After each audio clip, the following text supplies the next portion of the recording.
Hi, I'm John McCann. I'm the mayor of the city of Chula Vista, and so I'm running for the county supervisor in South County, District 1. I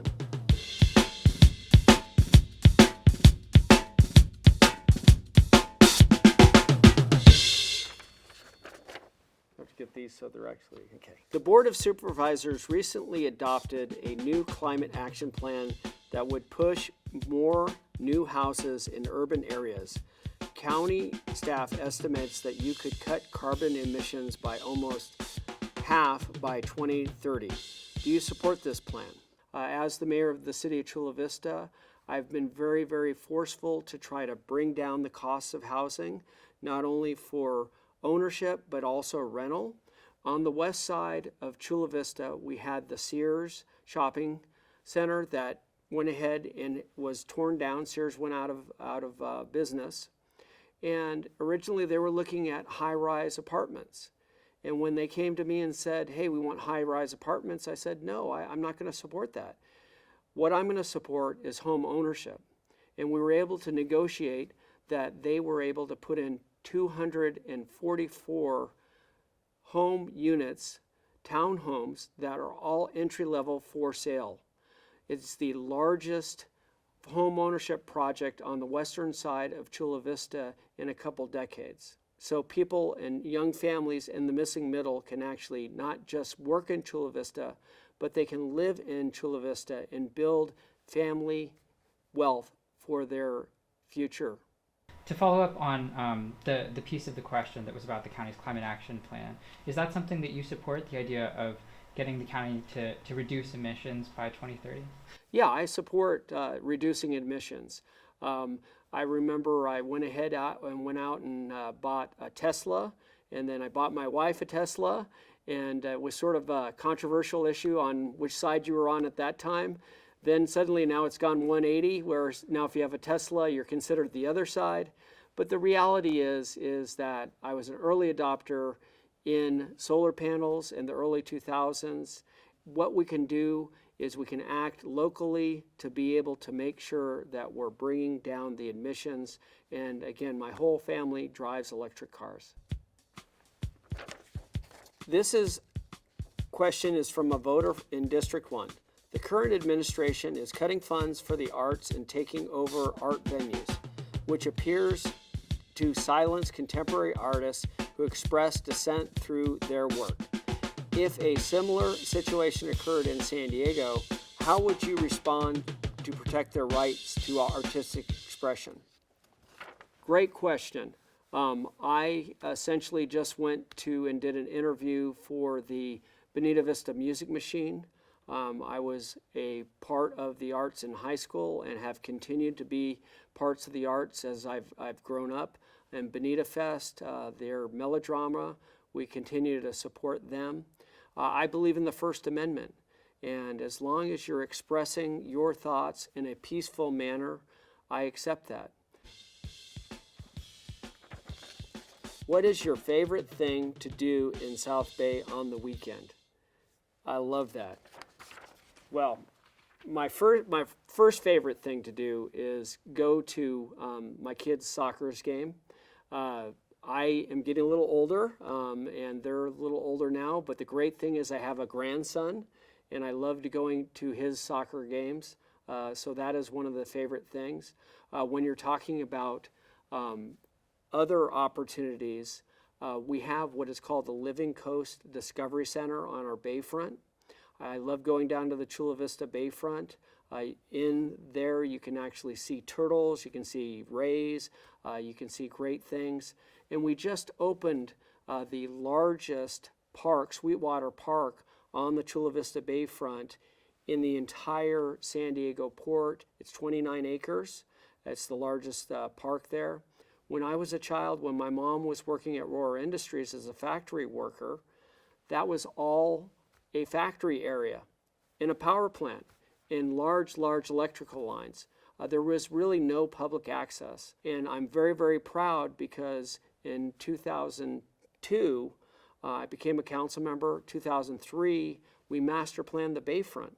And part of that master Bayfront plan was to create 3 times as many walking hiking trails, create the Sweetwater Park, make sure that there was public access to the bay. Supervisors have proposed using new taxes in the county's reserve fund as the county faces significant cuts to federal funding under Trump administration.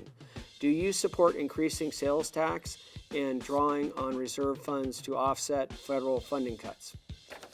Well, first a little background. The city of Chula Vista, under my leadership, we have a balanced budget, we have fully funded reserves, we have no layoffs, we have no decreases in library hours or park hours and things like that, because we have taken years to become financially healthy and a good, healthy budget. So what I believe is I don't support the current $1 billion tax proposal on housing transfers or sales tax. Those taxes will specifically increase the cost of living for our residents. We have one of the lower income districts in the entire county, and the idea that we're going to additionally tax them more is unacceptable. I do not support raiding the reserves. Right now, the county only has 60 days of reserves, and those reserves are for when there's an emergency situation or a major economic crisis. So if you suddenly get rid of those reserves, you now have no safety net. What I believe we need to do is look at, for areas in the county budget, to balance it and look at some of the projects or departments that we can cut funding for that are not essential, so we can make sure that we're providing additional money to make sure that we're supplementing, if we need to, Medi-Cal for home health, things like that. Those items are critical for our residents. Do you support putting more county funding towards helping neighbors dealing with air pollution and other public health impacts from the Tijuana Valley sewer crisis? Yes. But the bigger issue is I am very, very proud of my leadership. I helped get the administrator from EPA down here, Lee Zeldin. He had a planning session with bipartisan members. We had all the way from Juan Vargas to Daryl Issa, both sides of the aisle. We were able to talk about how we could get things done.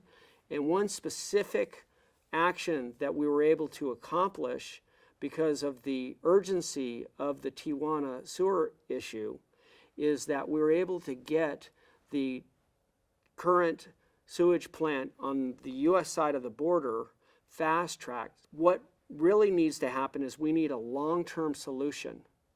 And I'm the only candidate who has pushed to make sure that we hold not just this side of the border accountable, but we need to hold the politicians in Mexico accountable. There's 100 million gallons of raw sewage that flows into the United States. And we can continue to build and try to be able to stop and treat it on the U.S. side. But really what needs to happen is the politicians on the Mexican side have to be able to treat their own sewage, but not just because it's flowing to the U.S. side, but they need to protect their own citizens. Their own citizens deserve to have clean water. They deserve to have good infrastructure. This is a question from voter in District 1. Do you have a master plan for the Tijuana River Valley that prioritizes regularly and unobstructed public access to International Friendship Park and the county campground? Yes, what we need to do, again, we don't want anybody going down to that border right now because of the Tijuana sewage flow. So we need to be able to make sure that we're pushing back and holding and taking a plan to make sure that that sewage flow is stopped. And with the International Friendship Park, I think when we get that more cleaned up, we should be able to put something together. I believe that as the mayor of the city of Chula Vista, We live in Chula Vista is in the center of basically the Cali Baja Economic Development Region. We are here to have great friends on both sides of the border. We have one of the largest economic trade areas in the entire world between us and Mexico. And what we need to do is be able to increase those friendships and increase the opportunity to work together. Oh, here we go. Burrito or fish taco? I'm a fish taco guy. And I'll tell you a couple reasons. One is sometimes we would go down to Ensenada when I was younger, and the fish tacos were just outstanding. I still remember when I went to San Diego State here that you would always go down to Rubio's when you wanted to get some good fish tacos. Many of the county's largest cities have made it illegal to set up tents or sleep in public places. The Board of Supervisors also recently adopted a narrow ban. Do you support this approach to homelessness? Great question. Homelessness is one of the issues that I have been a regional leader on. And Chula Vista is the second largest city in the county. We're almost 300,000 people. We're 52 square miles. So homelessness is a major challenge. What we've done is we've put together a comprehensive homeless plan to get people who are unsheltered off the streets and get them wraparound services. Years ago, when I was a junior council member in the early 2000s, if there was a homeless issue, we would call the county. They have a Department of Health and Services, but essentially what they've done is they've advocated so many things to the cities that the cities have had to step up. So myself, Todd Gloria, all these other mayors throughout the county have had to step up and had to find solutions for homelessness. So we have been very successful at the city of Chula Vista. In our last homeless count, we had almost a 7% decrease in homelessness. We were able to create the first tiny home village, the Otay Bridge Shelter in the entire county, where we're able to give these individuals wraparound services, be able to work on how they can get their documents back, how they can go ahead and get a job, and then ultimately get them into permanent housing. We've also created great relationships. We've been able to go ahead and work with the Veterans Village, the San Diego Rescue Mission, the Salvation Army, and we were able to, by those relationships, if they didn't fit necessarily in our bridge shelter, we could actually work and get them a bed somewhere else. And we did pass a homeless encampment ban because the ability is, and the challenge is that we're going to give you help, we're going to give you wraparound services, we're going to get you off the streets, but you have to still be able to decide to do that. And so we need that ability to give people help and then also hold them accountable. San Diego Mayor Todd Gloria has said this county needs to assume a greater responsibility for homeless crisis. Do you agree with Gloria? Yes, and I have to give Todd Gloria credit. We have been to several meetings with the rescue mission on talking about how we can work together as homeless. Homelessness is a regional issue.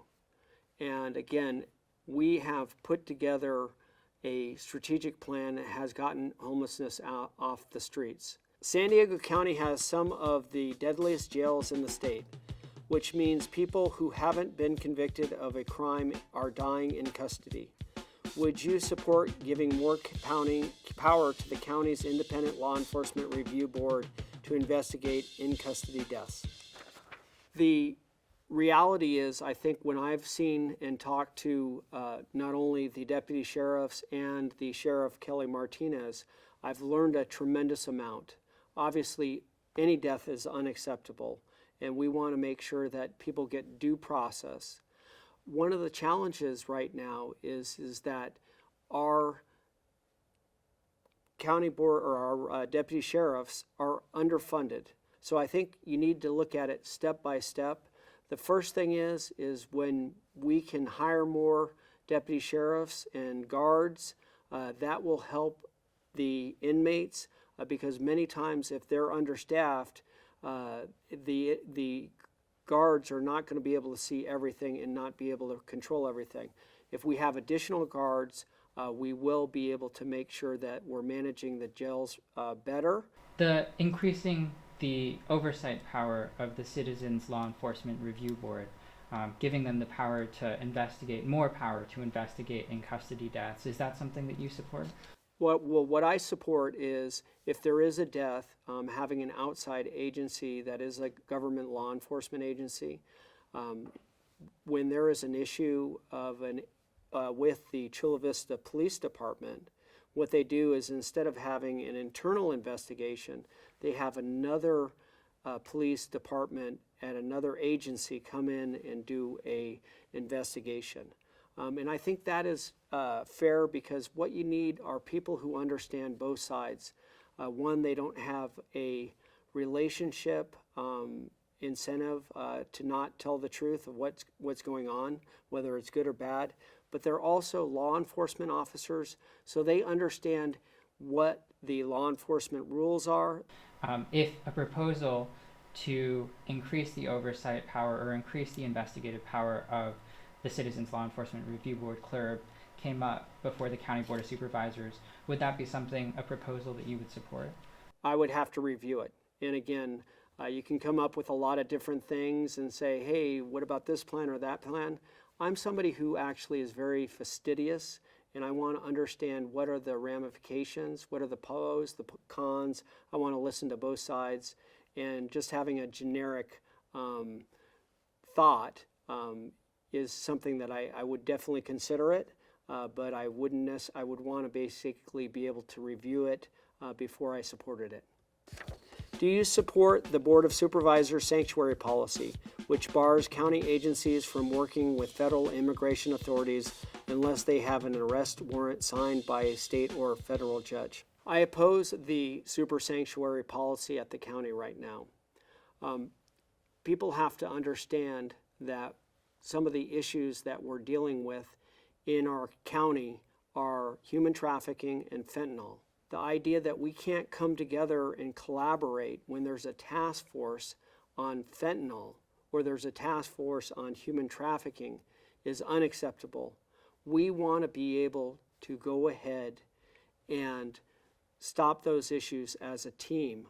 You have to understand the Deputy Sheriff's Department, whether it's a sanctuary city or county or not, the number one job is for them to keep our community safe. They are not there to focus on immigration first. The other thing is we don't have control over the federal government. Things look like they're potentially going to change. I obviously support the Constitution. I support the due process. And again, I think that our deputy sheriffs and our law enforcement, and I would encourage them, and I know they will do this, is to be able to have due process and to be able to do the right thing. The Board of Supervisors is currently deciding whether to continue funding for its Immigrant Legal Defense Fund program, which provides legal representation for people in San Diego County facing deportation. Would you vote to continue this program? So again, what's going to be happening at the federal level is a lot of things are going to be changing. We are looking at potential, well, we do have, the county has a $139 million deficit. That's going to grow if things aren't changed. And if we want to be sure that we have funds for Medicaid and home health services, we need to balance our budget. And for Medi-Cal implementation. And again, this would be something that if again, we need to look at cutting, that might be somewhere we would have to. I believe that we should be supporting the citizens first over people who are not citizens. The question is from a voter in District 1. If elected to the County Board of Supervisors vacant District 1 seat, how would you protect D1 residents who live in the border community from the current administration's Project 2025 playbook now that it's been announced America's law enforcement is going to be unleashed on sanctuary cities? I would sort of challenge some of those assumptions. But the reality is I'm here to serve everybody, and I'm here to be able to make sure that we protect everybody. I believe in the Constitution of the United States. I believe in due process, and there's a reason why I'm the only elected official in this race that is endorsed by law enforcement. I'm endorsed by the Deputy Sheriff's Association of San Diego County. I am endorsed by the San Diego Police Officers Association, and I'm endorsed by the Chula Vista Police Officers Association. As the mayor of the city of Chula Vista, we are one of the safest cities not only in the county, but the state of California, and the FBI has us listed as one of the top 10 safest cities, over 200,000 population in the United States. So public safety is a major, major priority for me. Just to follow up the question, you mentioned that there were some things that you, some parts of the question that you took issue with. Is there anything you'd like to say about? Yeah, I think there's a lot of issues about the enforcement of immigration and things like that. There's all these reports about going into schools and going into churches. I've talked to the immigration enforcement, I've talked to our chief of police, and none of that happens. We obviously want to make sure that we welcome people who are legal to come here. We are a country of immigrants, and we want to do that right. Is there anything that you'd like to add additionally about your candidacy? One of the things is many people will complain about things that are happening. I'm not a complainer. I'm somebody who gets results and gets things done.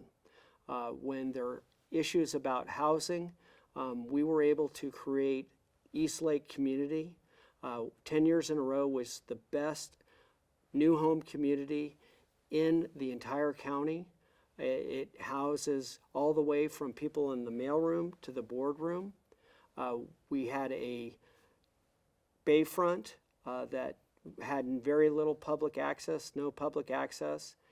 Last week we were able to open the Gaylord project, a project that I had been working on since 2003 together with the former mayors and the other folks, and we were very successful. It's going to bring in thousands of new jobs and become a destination point for the South County, as well as become an economic engine. So I'm somebody who's going to pick up the ball and get results. I'm here to serve whether you're a Democrat, whether you're Republican, whether you're independent. I'm going to serve you, and I'm here to make the quality of life better in the county. We are a hidden gem in the South County, and I believe that if we get good leadership, we can make sure that we're become the economic engine and improve the quality of life for everybody in South County.